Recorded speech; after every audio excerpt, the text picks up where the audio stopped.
For the third year and counting, Richard Skipper has been celebrating the artists you love. Richard Skipper is all about celebrating life, art, and his guest body of work. Please join us while he showcases these diverse and talented individuals. Here's Richard Skipper. Happy Thursday, everyone, and welcome to the latest edition of Richard Skipper Celebrates. Who or what are you celebrating today? Well, today is International Area Code Day, or National Area Code Day, I should say. Today is the date that the area code was first implemented, making it easier for people to make phone calls. Today, in 1969, was the day that Sesame Street aired for the very first time. I remember actually being in school and our teachers bringing the TVs into our classroom so that we could all watch Sesame Street. Tells you a little bit about how old I am. But today we are going to be talking about Elvis Presley. And we have an incredible guest on our show, Sally Hoedel, who is, she has devoted her life to celebrating him. And you all know how I feel about celebrating. I'm going to bring her on because I have a little story that I want to share with her. Hello, Sally. First of all, thank you for being here. Hello. We're dedicating this show today to Rose Apuzzo because Rose is a huge Elvis Presley fan. And she said, you have to have Sally on the show. Aww. But I want to share a story with you. Elvis Presley was born on January 8th, 1935. My father was born on January 10th, 1935. And when I was probably about 8 years old, we were at my grandmother's, and my father was just making a joke about Elvis Presley because my father was also a big Elvis Presley fan. And he made this funny joke. I don't know where this came from. And he said, if the planets had been lined up just a little bit differently, do you know what that would have meant? I don't know where it came from, but I said, yes, I would have been Lisa Marie Presley. And my father never brought that subject up again. Oh, that's great. So, when I think of Elvis, I always think of my father and the look on his face when I said I could have been Lisa Marie Presley. But I want to ask you, I begin all my shows by asking who or what are you celebrating today? Oh, gosh. Well, like you said, we're celebrating Elvis. It's such a privilege to be able to talk to you about him. And, I do a lot within the Elvis fan world, and that's incredible. But it's so amazing to have these opportunities to talk about Elvis in a place where maybe he's not usually discussed because he really is everywhere. As you know, he's all around us. He pops up in pop culture all the time. Yet I think that our pop culture idea of Elvis is probably kind of flawed, and maybe he's not as celebrated as he should be for his contributions. I always say that Elvis shouldn't be thought of as just a rock and roll star. He's a historical figure because he culturally shifted the universe. And that shift was as big as what Henry Ford or Thomas Edison did, just in a cultural way. So to have the opportunity to talk about Elvis in a different venue than usual, it's such a gift. So I've been looking forward to this conversation. Well, thank you. So have I. And I will tell you that, first of all, this book, Destined to Die Young, and I'm going to out Rose for a moment because Rose, she said that title just bothers me a little bit because, is anyone really destined to die young? But once I started delving into this book, yes, he was destined to die young. And I learned so much from reading this book. But before we get there, I want to talk about you for a moment because you have 4 kids, I think it is, 4 children. Yep. I am the oldest of 4. And I look at you. I don't know how old you are, and I'm not asking, but you seem very young to me. And I think of you probably as my mom, around your age, raising 4 children. And I can't even imagine my mom in her busy world at that time, finding the time that you have in addition to what I know about you, because you and your husband have created this incredible program as well. And you homeschool your children. So God bless you, first of all, for that. This was something you were doing before COVID. It threw so many people off kilter. Can we talk a little bit about you before we get to Elvis? Sure. Yeah. That sounds stressful, everything you just said, and it often is. It often is. I have homeschooled my kids for 15 years, and the oldest two are in high school now, but I have two eighth graders. My youngest are twins, so they're home still for eighth grade, and then they'll go to school next year. We homeschool up until high school. And yeah, we are self-employed. We've educated at home. So when COVID did hit, it didn't really shift our universe that much because we did so much from home anyways, being self-employed and self-educating and all of that. But really, the book kind of came from that self-drive as well, because the kids were getting older and they didn't need me all the time. And they did need me all the time, for a good decade. And it was kind of like, well, what do I do at that time? I don't want to just get on social media. I don't want to waste that time. And I just had this idea in the back of my head always. I wanted to write a book. And when I ended up being reconnected with my Elvis books that I bought as a kid. And when that happened, I sat down and I read them. And it was Elvis and Me, and it was Elvis and Gladys, and all those books that everybody's read, all the Elvis fans. And it just gave me the idea for the foundation of Destined to Die Young. What if this is why Elvis dies in the way that he does? What if this is why he dies in the way Gladys dies? And, we can get into that why of it, but kind of that I just sat with that for a while, and I sat with it, and I couldn't let it go. It kind of got a hold of me. And being a professional and a writer, and of course, setting a lot of that aside to raise kids for so many years, I was really driven to write about something I was really passionate about. And that's really, kind of where the book came from. It was just that desire to commit to something I really, really cared about. I love the writing process. I love the research process. And I've done it a lot, but I've rarely done it about something that I'm really passionate about. And that changes everything about the process. It just does. I love that. Before we get to the book, can you tell us a little bit about the program that you and your husband have created for homeschooling? Sure. And it's actually not for homeschooling. It is in schools in every state across the country. It's called Character and Leadership. And it's an 18-week class that's in high school. 2 words that we need. Yes. Character and leadership. And the whole curriculum is based on 18 character traits, responsibility, loyalty, honesty, all those things, that are very important.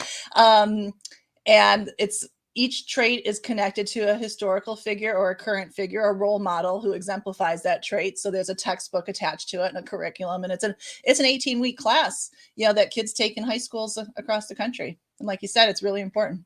Do you teach it to adults as well? We should work on that, huh?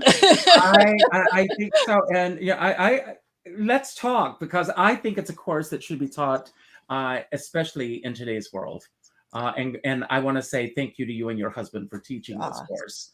And when I saw that, I was just so pleased that you are doing this.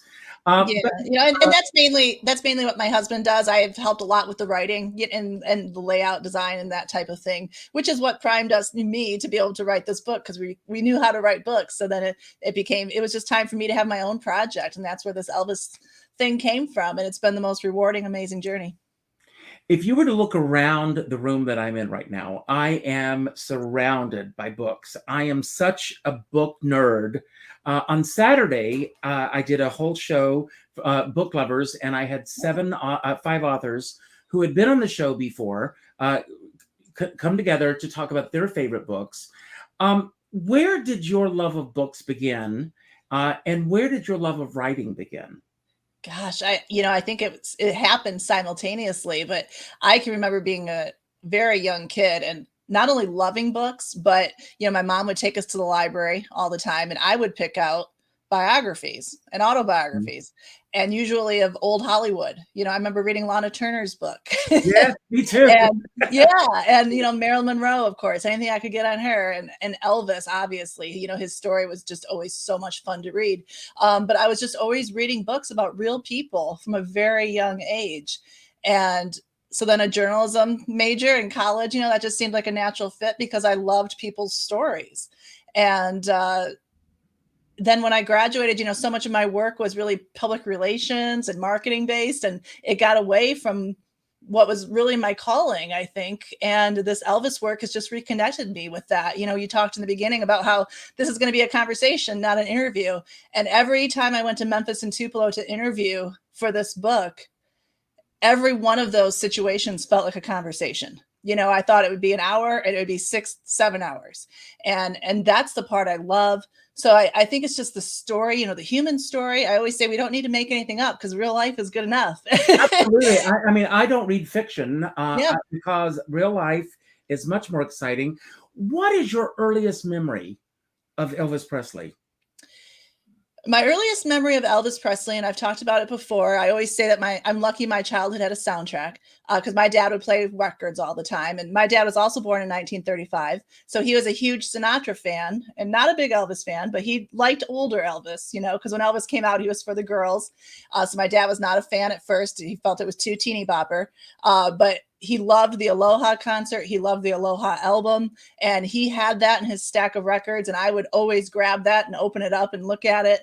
You know, But I'm sure excuse me, but I'm sure your father loves the Elvis Frank Sinatra special together.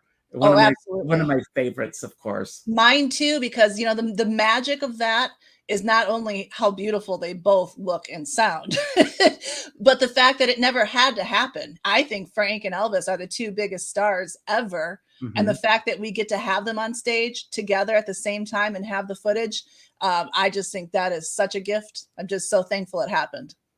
So, you know, and I love there's a great compilation of Judy Garland where Lorna Luft says that Judy Garland was crazy about Elvis Presley. And other artists just loved his artistry of what he brought. And when you see him, he truly threw himself at his audiences.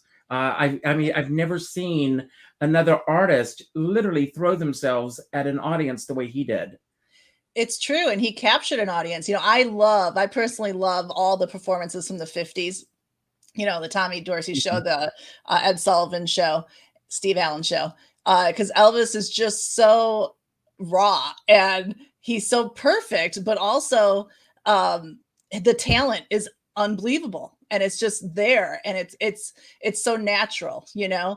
But at the same time, I love the innocence and the humbleness that's there, because every time the girls scream, he kind of laughs a little bit, like he can't even believe that it's happening to him, and he's getting that response. Yes. And I love that. Like it never gets old. Did you ever get a chance to see him live? No. I was born in 1976, so I was a year old when he died. Oh, well, you are a baby. I remember exactly where I was the moment that the news came out that he had passed away. I remember that moment so vividly. I was working at Grand Strand Amusement Park in Myrtle Beach, South Carolina. Wow. And when and I was listening to the radio and they interrupted the music that I was listening to. And I screamed, "Oh my God, Elvis Presley died." And everybody around me stopped like I was some crazy person. But everybody like came gravitating over because it was playing on this little transistor radio that I had where I worked at an amusement park. So I was running one of the rides to listen to this. And people were standing around me in tears, like they had lost a family member, because he was such a part of our families. And I also feel that there was, mothers felt like almost a maternal feeling towards him. Mm-hmm. And he had been such a part of our lives, and he was the king for good reason. Why do you feel, from your own perspective, doing all the research that you've done and getting to know him the way that you have, that he resonated so deeply in the hearts and minds of so many people? Well, I think even while he was living and performing, he crossed generations, and he's done it ever since. But you can look at the footage from many of the 1970s concerts, and you see grandmothers, mothers, and younger people in the audience. Literally 3 generations of people in the audience. I'm not quite sure how many,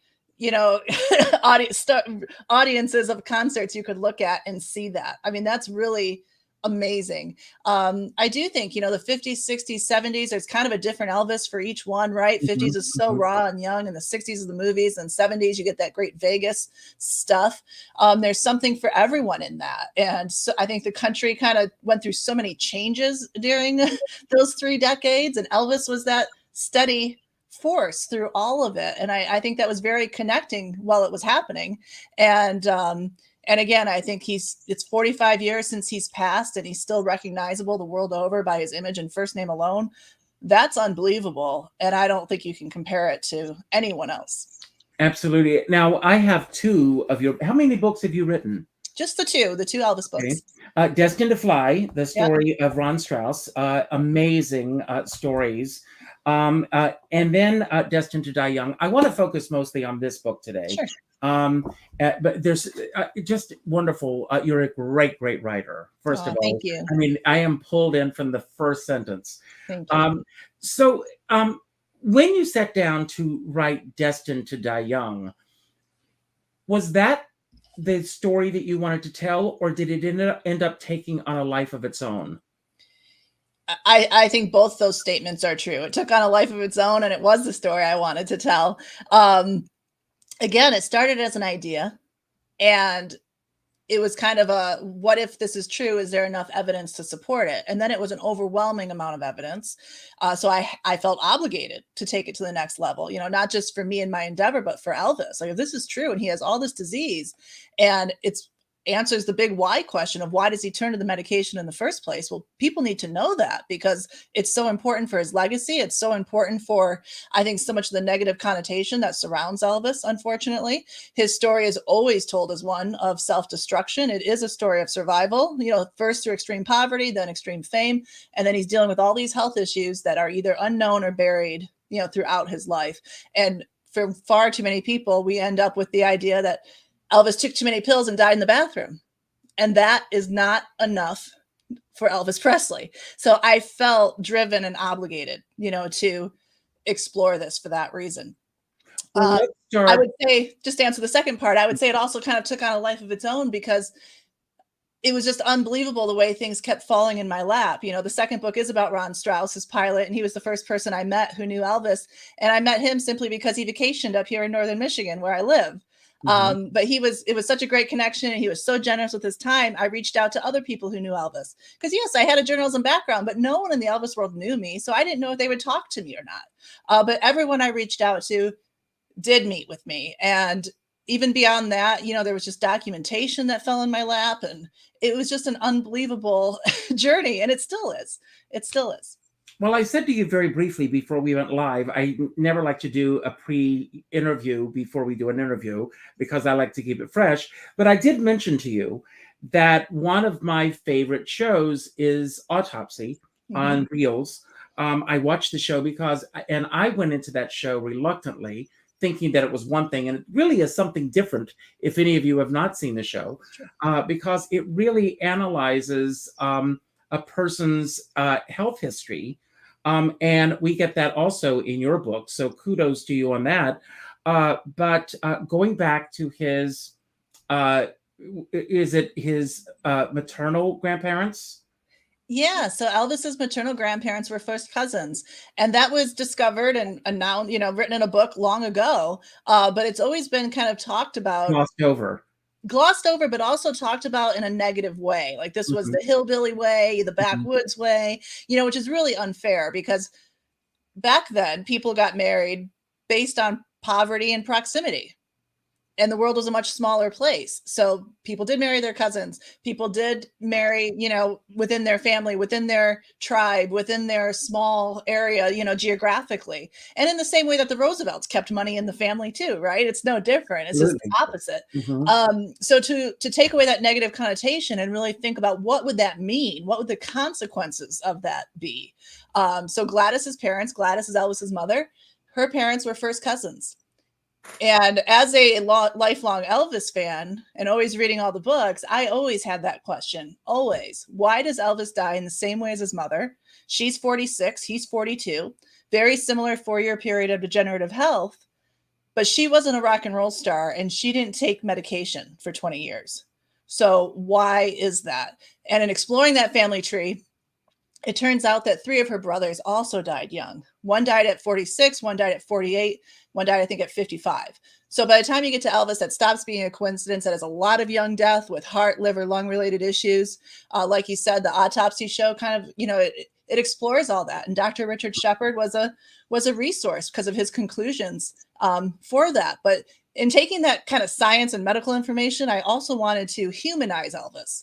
I didn't want it to be a science book or a medical book. I wanted it to be Elvis was a human being. Let's allow him to be a human being and not just an icon. And when we look at these flaws, and again, it answers those big questions, there has to be a reason he turns to the medication. There has to be a reason he keeps taking it. So I think for the first time, this answers it in a way that makes sense. Well, I want to talk about another aspect. Sure. He was a twin, and the twin died, and the psychological aspect that had on him. Yeah. And again, I think Elvis is also probably the biggest victim in our society of sensationalism and romanticism. And I do think there is an element to his twin dying at birth that has been exaggerated and sensationalized. There's one movie, I think it was just called Elvis. It's the one Dick Clark produced, where Elvis is seen talking to his shadow and he feels like he's talking to his twin, right? Yet that never happened. Like Elvis never talked to a shadow. People who knew him say that didn't happen. So in that way, it's kind of romanticized. I do think he maybe felt, he asked a lot, like, why am I Elvis Presley? He would ask that question. Why do I get to be Elvis Presley? But he would also say things like, why did I survive and my twin didn't? I think those questions are natural questions when you're a surviving twin, for sure. And I know those were things he thought about. I would just suggest that it didn't haunt him in the way that it's been romanticized. The way it's been over time. portrayed in the past. What was your biggest aha moment writing this book? Oh gosh. There are several. A lot of things as a lifelong fan made sense that I didn't expect to get connected to through looking at his health. But I think the biggest one was just realizing that Elvis really saw himself first and foremost as a provider. Again, I think, there's so much romanticism about his relationship with his mother. So she dies and he just can't live without her. Well, that's not true. He goes on to be a husband and a father, a decade of films, another decade almost of touring. He had a very fulfilled life. And Let's talk about this. I mean, he had relatives that lived at Graceland. He gave Yes. away cars. He provided for so many people. Yeah, so many people. His grandmother lives at Graceland. I kind of always joke and say, like, Elvis was so unique because how many rock stars are taking girls home to meet grandma? But grandma, that tells you about his connection to his family and how it never stopped. And because he was so poor and he moved so much as a kid, Graceland is only the second place that he lived the longest. The first was Lauderdale Courts, which was government housing. He moved, I think, over a dozen times in the first dozen years of his life. So the people are home, not the house. And he keeps the people close because it was just such a big part of him, but he provides for them. He was driven to pull his parents out of poverty. I think he decided very young that if this tide's going to turn, I'm the only one who can do it, because year after year they're struggling and they're not making ends meet. So not only does he pull his parents out of poverty, but like he said, aunts, uncles, cousins, grandmother, he ends up being responsible for so many people. And you can see that through so much of the decision-making process in his life that you might question. Like, why does he keep making these movies? He doesn't like making these movies. By the time he's doing it for many, many years, they're not, the quality diminishes over time, yet he keeps making them. Well, how does a poor kid who's providing for all these people say no to $1 million to do anything? Right. And when he's, very sick at the end and people are saying, Elvis, you need to take a break. And he says, too many people rely on me. I can't. Again, that thread of being a provider for all of these people, pulling them out of poverty and then keeping them there, really was a big aha to what was always driving Elvis, I think. It's interesting. Each day I pull a word that I focus on for the day. And the word that I pulled today was independence. And I was thinking about this word a lot as I was preparing for today's show. How independent do you think he was in terms of being able to make his own decisions in terms of the choices that he made in his own career? We have this image of Colonel Parker there pulling all the strings and everything, but how independent was Elvis Presley in terms of his own autonomy and his own decision making? Well, it's a loaded question because, again, with Elvis, one of the things you often have to do is hold two things in tandem that contradict, but they're both true. That's complicated. And he is often a man of contradiction. So he does rely on other people to do a lot of things, especially things he doesn't want to do. And in some ways, that's why the Colonel gets such a bad rap. You know, he was the front guy so that Elvis didn't have to be the mean guy, you know, like he kept people distant. But at the same time, um, you know, he would say all the time, I love being Elvis Presley. And I believe that he did. He loved being Elvis Presley, but it was also very difficult at times. And there are times when his career is being railroaded. You know, I think very early on too, and I've never really understood the relationship between Elvis and the Colonel and why he keeps the Colonel for so long. But again, that idea of Elvis being a provider helps me understand it, because in 1956, I just think Elvis makes that decision that I'll do the singing and he's going to take care of the money. And it's that separated. And when you're not connected enough, you know, to the money being made, how much, where's it going, all of that, you are giving up a certain amount of control. But at the same time, the Presley family made this leap of wealth that should have taken many generations, and they did it in 1 year. And that's a burden, you know, that's very difficult to deal with and process. They had to put someone in charge of that. The Colonel was in charge of making the money. I think that works for a long time, you know, as Elvis wants to be the provider. He doesn't care how much, as long as it's enough. And he felt like he had more than he'd ever need. But then creatively, because he does outgrow just being a provider and he realizes how creatively driven he is, right? We all know that he's a genius in so many ways. That creatively there ends up being issues there. And we see Elvis do his best work when he does go up against the Colonel, and when it's not about song rights or how much money they're going to make. And it's just about the fact that that's the song he has to do. That's when Elvis records the best stuff, you know? And if he had been a little more forceful with movies, there would be a movie too, that like, that's when Elvis, you know, made the right decision. So I don't know that answer to that question completely. I don't know why Elvis wasn't more forceful at different times, but I do know that when he was, it's some of his best work. Well, you know, it's interesting. Years ago, I did stock with Barbara Eden, and Barbara Eden had an assistant that she referred to as the bad genie. And she was the one who would go out and say, I'm sorry, she can't do any more autographs. She's got this. And she would, so that Barbara never had to make those choices, especially in front of the fans and everything. So I can understand that aspect of it. And it's also the one time that I've really seen that type of fame up close was when I was appearing in Atlantic City. And we went to see Tom Jones, and Whoopi Goldberg had just finished doing Sister Act. It just come out. And she was seated at our table. And Tom Jones sang She's a Lady, dedicated the song to her. And when the spotlight hit her at our table, the fans in the audience made a beeline for our table. And they had to get her out of the room because it was just like pandemonium in the audience. And it disrupted the show. So this surrounded him at all times, everywhere he went. I can't even imagine what his quiet moments, if there was such a thing, were even like. I've got a question for you, and I don't even know if maybe you can answer it like that, or maybe it's going to be a difficult thing for you to answer. All of us have our favorite celebrities. I'm a fan of so many people. You've pretty much devoted your life to Elvis Presley's legacy. What is it about Elvis Presley that draws you so deeply towards him?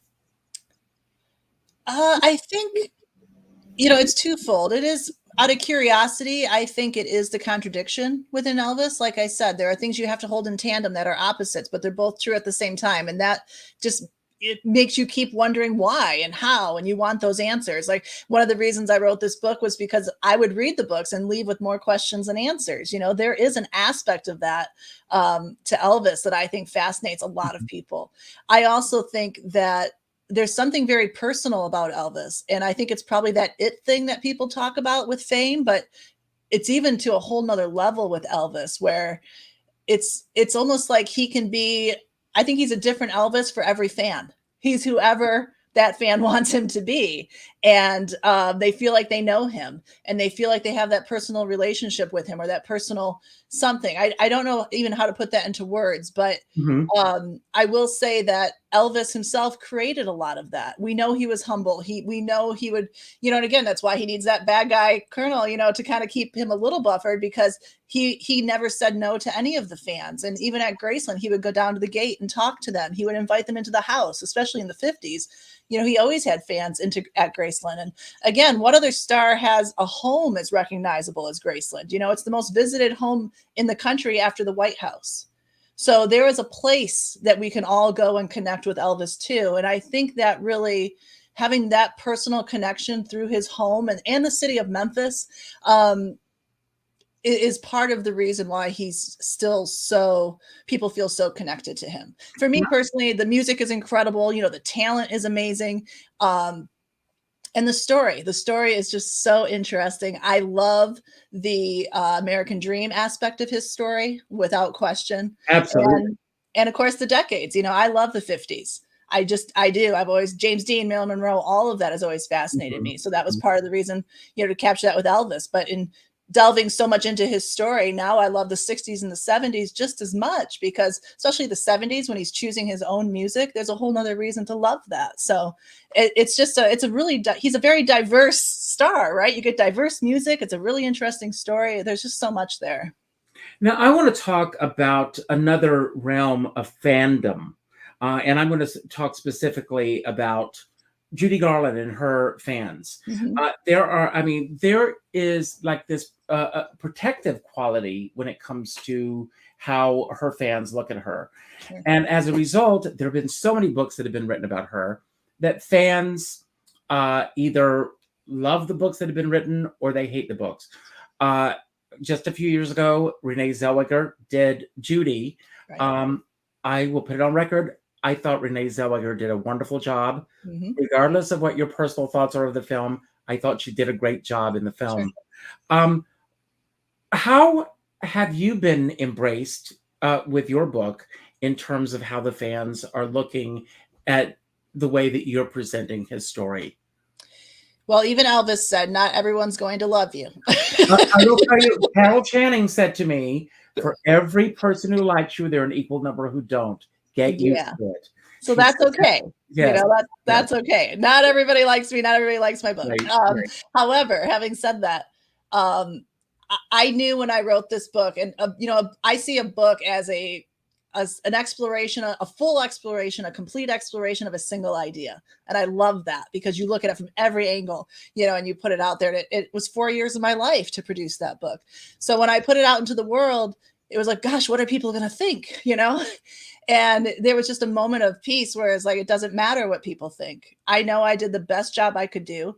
I know I did this for Elvis. I know this is good for Elvis.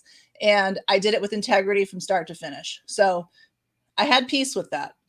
And I also knew that it was possible the 10 people I'm related to were the only ones who ever read the book. And that was okay too, because I believed so much in what I was doing that was also an okay outcome. I've been pleasantly surprised that it's been very successful. I'm in my 3rd printing of Destined to Die Young. Congratulations. That's great. And I'm proud of that. And I'm proud of that for Elvis. And during Elvis week, I released my 2nd book and was talking to hundreds of people. And I said to every one of them, thank you so much for reading Destined to Die Young, but sharing it, because word of mouth is something that I can't buy, I can't make, I can't force. It just has to happen. And that has naturally happened in the Elvis world amongst fans. And it's been a really beautiful thing to watch happen, because in the beginning, it was a lot of, you're too young to know anything about Elvis. Who do you think you are? You weren't alive when Elvis was alive. Some of Judy Garland's greatest fans are those that have come along since she's passed away. Yeah, there was just weird criticism that I didn't expect. You weren't alive when Elvis was alive, so you can't write a book about him. Well, I think people are still writing books about George Washington and Abe Lincoln. And Good touche.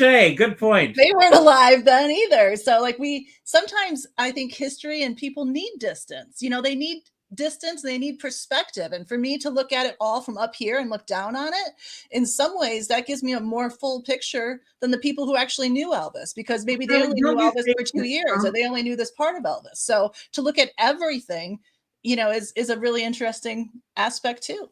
But don't you think that some people do not want to know? This may sound like a strange comment, but that they don't want to know that he was actually a human being. That Yes. they have this iconic status of seeing him, that they cannot see the human side of him. Yeah, there's pros and cons to what I said in the last answer of people being able to own Elvis in their own way. There are pros and cons to that. There's a real beauty in it when it comes to the art and appreciating the artwork, but there is a danger in that and appreciating the man and the history. And that's kind of what muddies the waters with Elvis. There are so many books. You mentioned all the books about Judy Garland. There are so many books about Elvis. And I talk about this a lot. Like, my agenda is to have Elvis elevated and thought of and talked about as a historical figure. But if we're going to think of him as a historical figure, then we can't read books that have no citation at all, that are based on mysterious phone calls that happened in the middle of the night that no one has ever heard of, or letters that they were corresponding with Elvis for years. And we know it didn't happen. But some fans they just want as much information as they can get, so they don't care if it happened or not, right?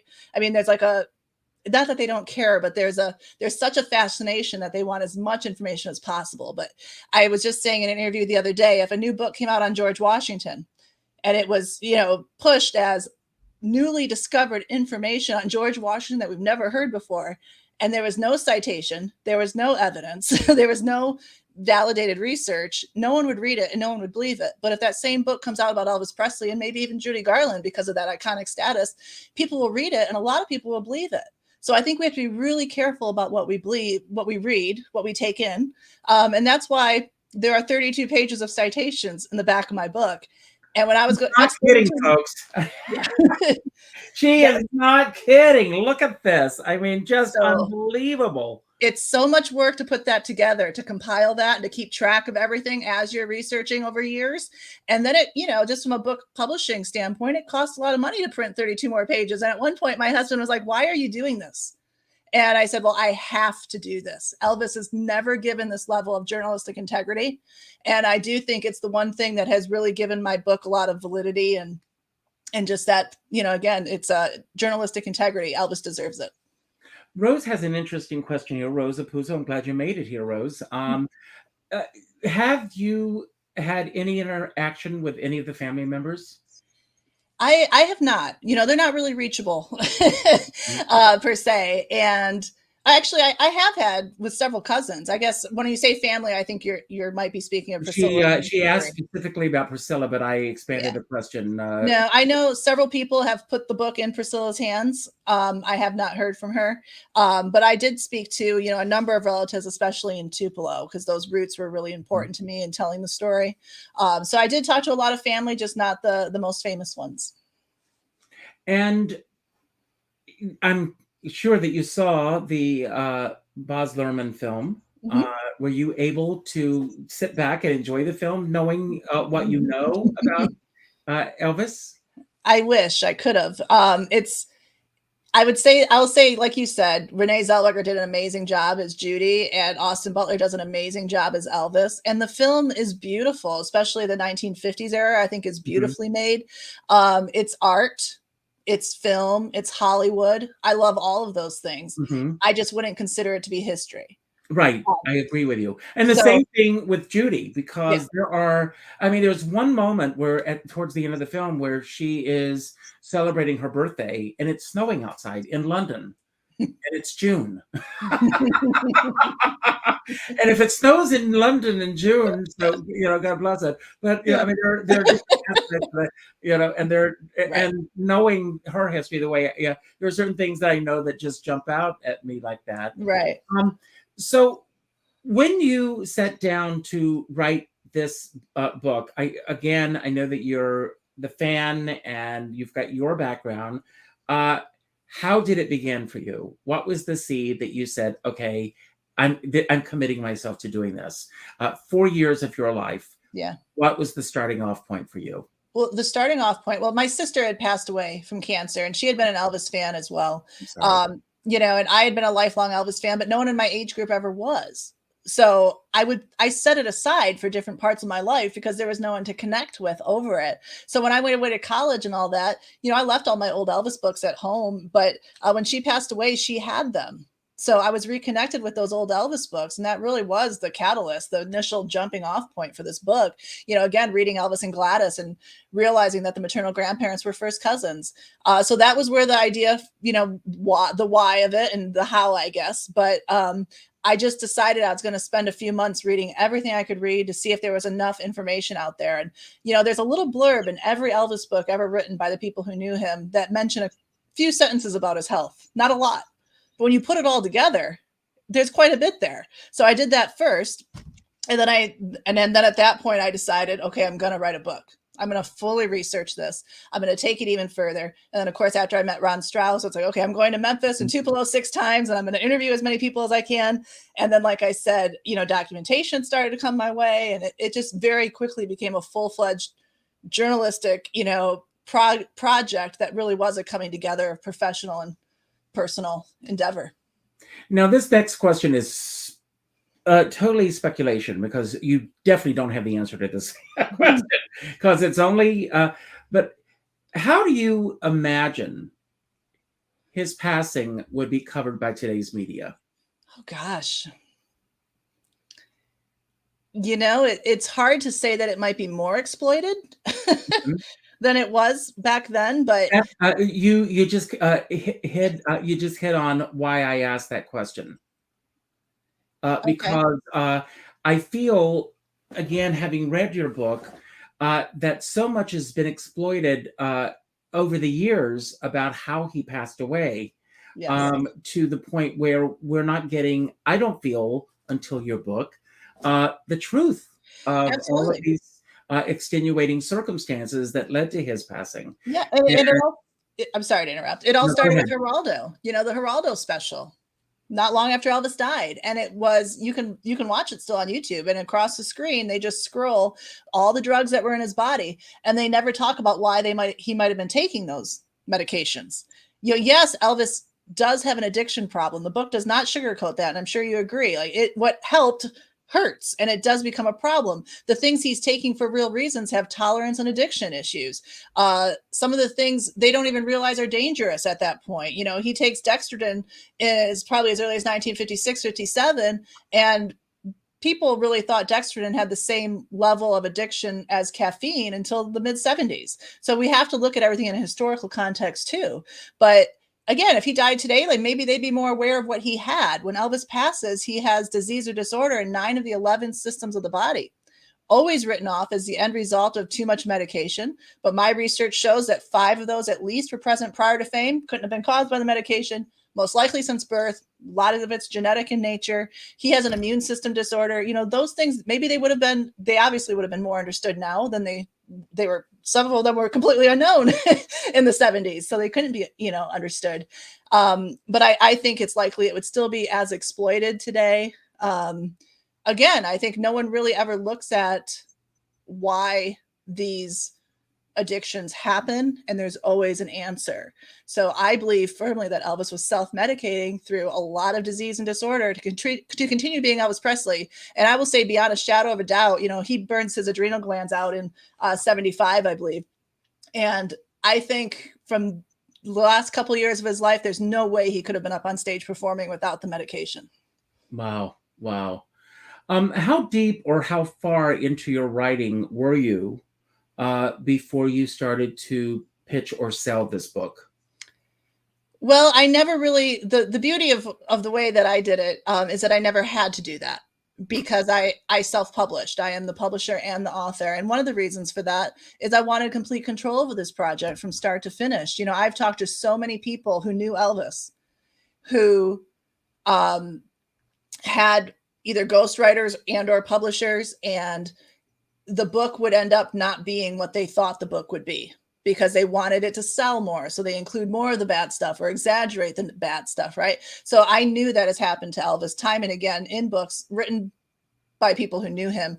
I didn't want that to happen to this book. I wanted it to have, again, journalistic integrity and just be mine from start to finish. I really felt like I stumbled upon something that people haven't pieced together before, and that I connected the dots in a way that actually makes sense and makes Elvis's story make sense. And really, it makes Elvis's story even better. The fact that he did struggle so much, he overcame so much, and yet he kept being Elvis Presley. And do your children share the same love for Elvis that you share? Well, I will tell you first that my dad would play Sinatra whenever we were in the car and whenever we were at home. And there was a time when I absolutely hated that, but I am the biggest Sinatra fan you will find now.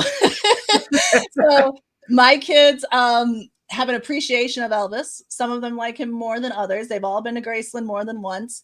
And I know that'll have a lasting effect. Well, I want to tell everybody, thanks to you and your generosity, that you're going to give away 2 autographed copies. Well, we're going to give both books to the same person, so that they can. And if you don't win today, you can still go on your website and order the books, and all that information is on my YouTube channel. So on how to get the book and everything. So we're going to do that in a few moments. I want to have a little fun with you. I've got some random questions that I do as my wind down. And we've got here a comment from Kat Kren. Do you know who that is? I do. Okay. A comment. Sally did a phenomenal job in her research to shed new light on the Elvis story. I think this is worth bringing on screen. Hello, Kat. Thank you for being here. It truly spotlights his struggle to survive, not the tired narrative of self-destruction. Excellent interview. Thank you so much for that as well. And thanks for being here today. So my first question is, explore a path to mentoring, particularly in a space or subject where you have a special skill. I've learned so much about you beyond Elvis with the work that you do with homeschooling and the program that you and your husband have created.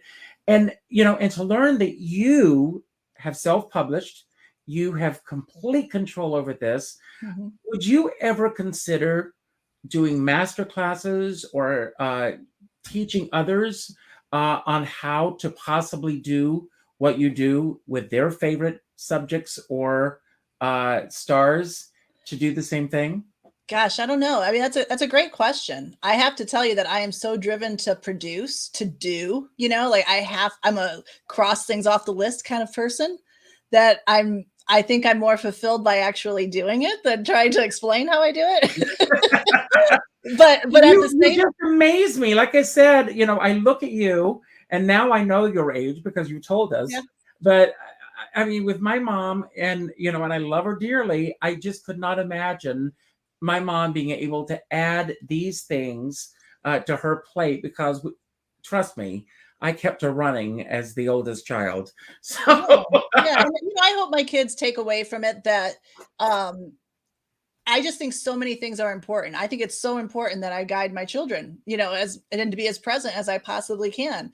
I think it's so important that I feel fulfilled and that my brain function, gets used. And and that was so much of this book, is that I just felt like I wanted adult conversation. So I kind of created that by researching and writing, because I was with kids all the time. So I just think it's important to fulfill all those aspects and then to do it well and to have integrity. If you have integrity in everything you do, from start to finish, and you're good to people and people are good to you, there's nothing left on the table at the end of the day. That's wonderful. These cards, by the way, it's called an impact deck. And I just pulled random cards. I think they're fun things to do. It says, take 10 minutes. We're not going to take 10 minutes to do this, to identify what being a good person means to you. I'm going to turn this around. What made Elvis Presley a good person?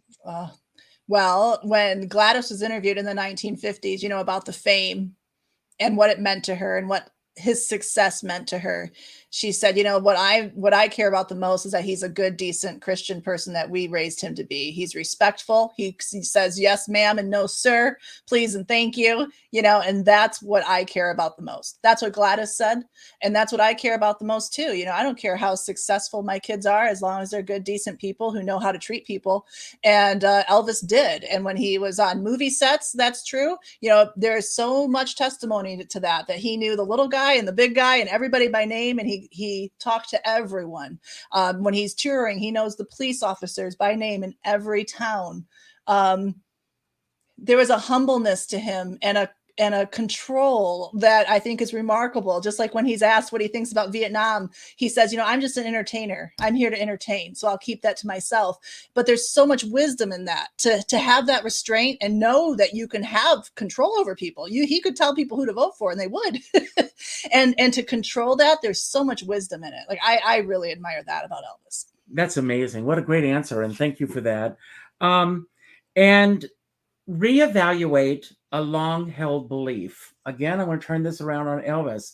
What is a long-held belief that you've had about Elvis Presley that changed from writing this book? A long-held belief that changed. I don't know. I mean, I guess I probably thought that he had obviously the most obvious answer to that question is what I might have thought about the drug use, the uppers and the downers, and how that's always told as, one pill to wake up, one pill to go to bed. And that I had this simplistic idea of that. Mm-hmm. And it's not enough because there was so much wrong with him. And again, the same thing with, Dr. Nick, and he's a controversial figure for sure. He crosses the line between physician and friend, and that becomes a problem. But he's also always trying to figure out what is wrong with Elvis. And Elvis leaves his 3 hospital stays with knowing that more is wrong with him than what he went in for.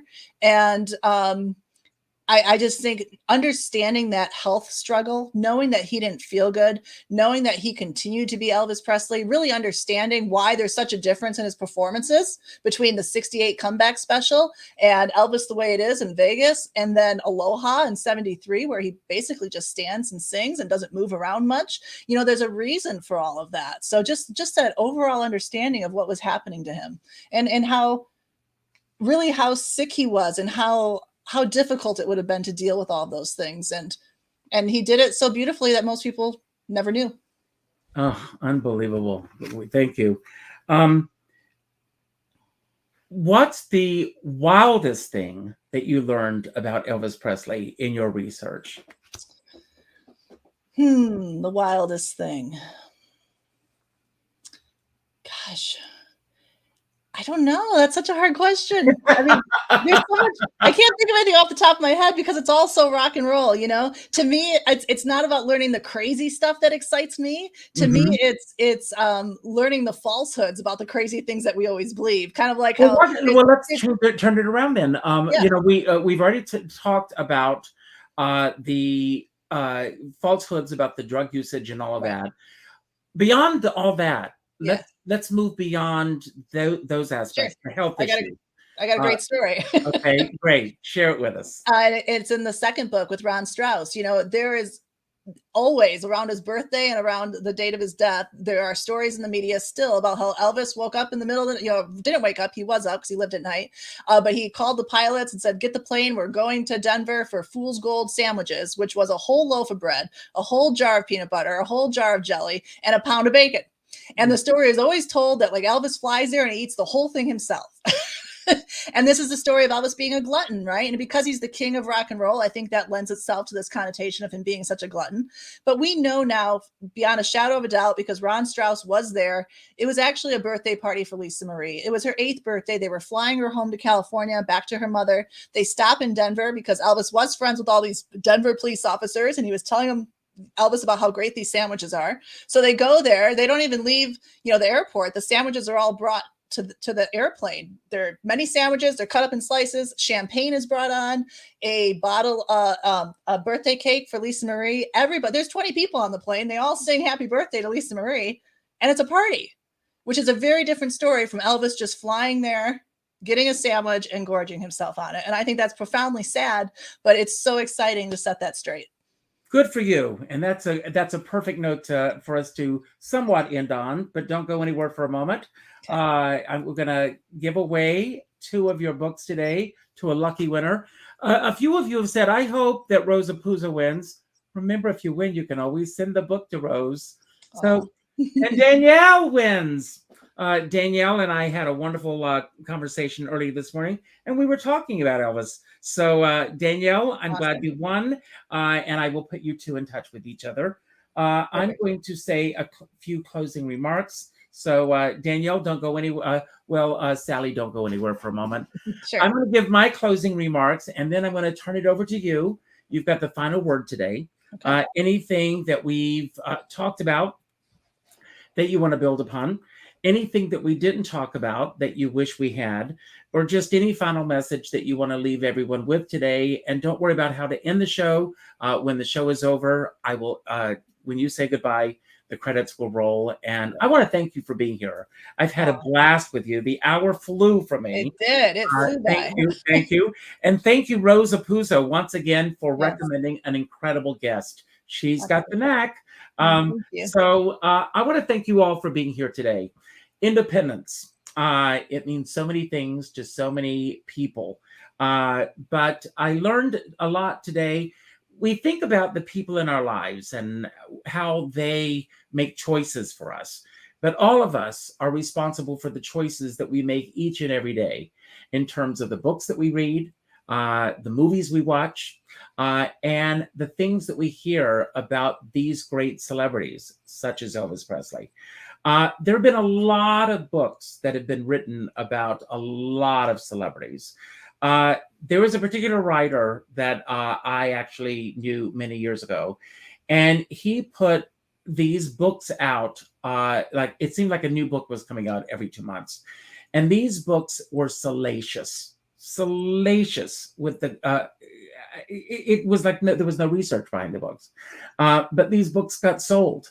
And when I went to Palm Springs, there was an entire section of these books. It was like reading almost pornography, because he wrote the most salacious aspects of these people's lives.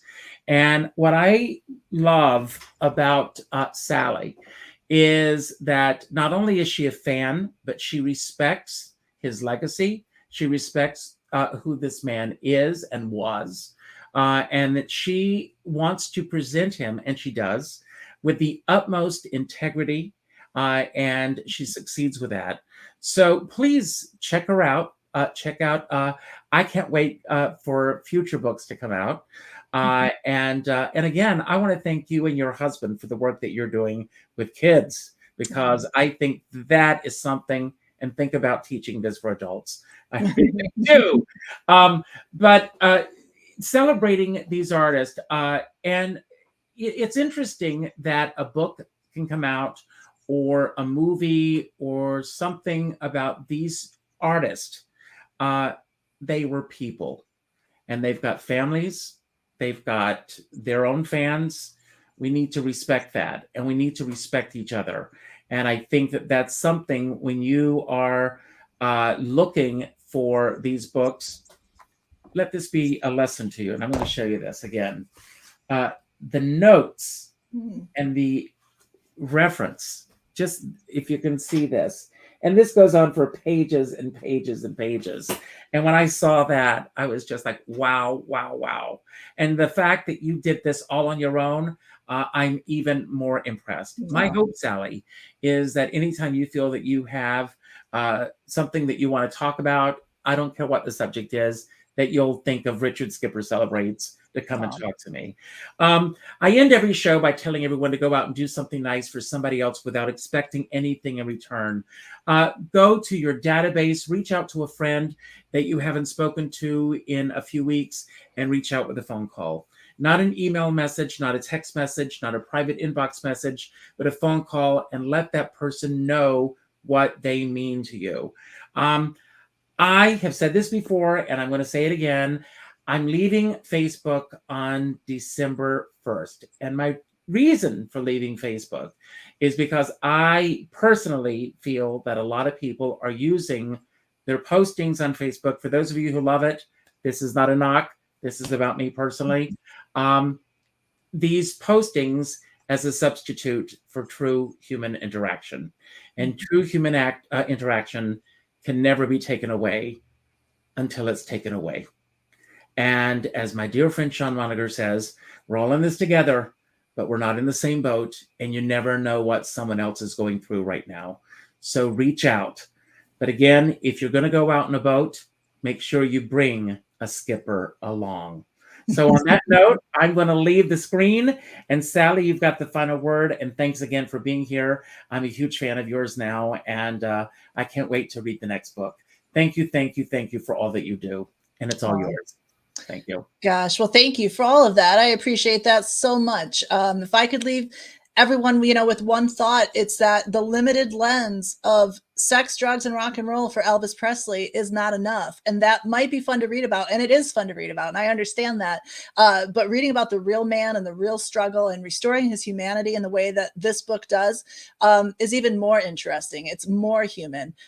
Like I said before, seeing his story as one of survival instead of self-destruction really makes it that much more incredible for all that he accomplished and all that he did. So he deserves that respect. He absolutely was a man of integrity. He was a good person, and he did the best he could. And what more can we ask for? Because he left so much that we get to share still in the music and the movies and in the life lessons. There's a lot of life lessons in there, and it's a remarkable story. I hope you'll check out the book, because I do think it's so important to look at him as a historical figure who culturally shifted the universe. Thank you.